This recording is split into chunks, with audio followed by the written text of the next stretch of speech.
certainly not a lawyer, so just side note on that one. I am Erin Winiger with Aubrey Hutchison Real Estate, and today I am going to give you tips and information on moving, and not just like moving, more like, okay, it's closing day and we're signing and I'm leaving one house and going into another house. What do I do? One of the things that you might think is obvious, but sometimes gets lost in the world of moving and buying and selling a home because there's so much to think about, is it's important to be out of your home by the time you sign papers at closing. Where that can get complicated is you have to sell your one house to buy the next house. So how do you move out of one house and then move into the other in the same day? So here are some things that I've learned in working with my clients that can hopefully help you as well. So the most successful move that I have seen is hiring somebody to do it for you. And they will come in and pack your house, load it into a truck. They can keep it overnight for a couple days. And then you stay at a hotel, which is awesome. Go out to dinner, right?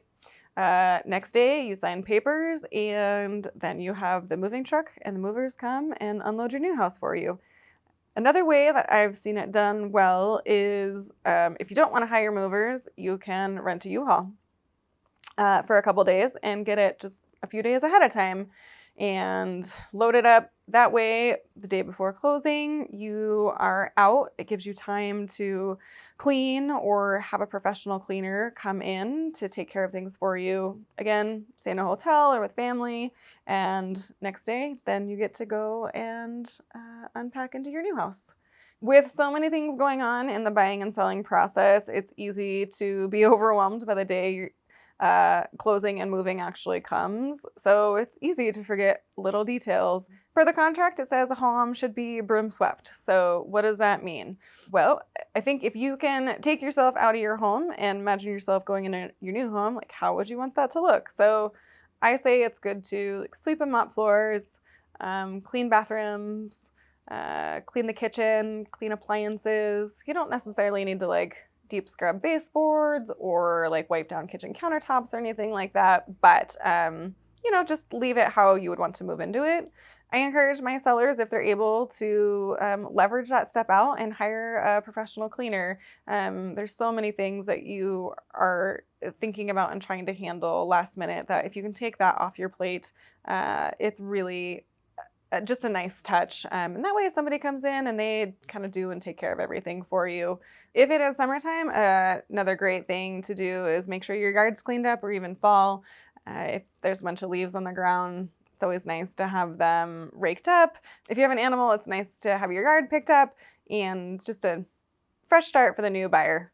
So it sounds obvious, right? By the time you sign your papers, you need to make sure you're out of your house. But here's kind of some of the legalities why, or the background why. I'm certainly not a lawyer, so just side note on that one. But by the time you are at the title company signing papers, you no longer own that house. So at that point in time, it now becomes the buyer's house. So if your stuff is still in there, you technically have your items in somebody else's home. So that's part of the reason why we need to make sure that you're out of the house by closing. Some friends of mine had a really successful move by hiring a local company to come and load everything into a truck, and the company was able to store it for a day or two while they were cleaning and getting the home ready. I think they either stayed with family or stayed in a hotel. They were all ready to go and unload and unpack with the moving company when they signed the papers on their new home. It all went pretty smooth. I mean, there's human error in everything. So yeah, I think that was probably the smoothest move that I've ever heard happen. I know it can be kind of daunting. There's a lot of tasks to check off in the process of buying and selling a home. But I would say there tends to be a time where the transaction is fairly mellow. And so if you can have some forethought and think about the moving and scheduling that, and do a little pre-planning, it might make it easier when the time comes to actually move. If you need help along the way, let me know. I know a fair amount about the logistics and coordinating of it, so happy to help where I can. Feel free to reach out.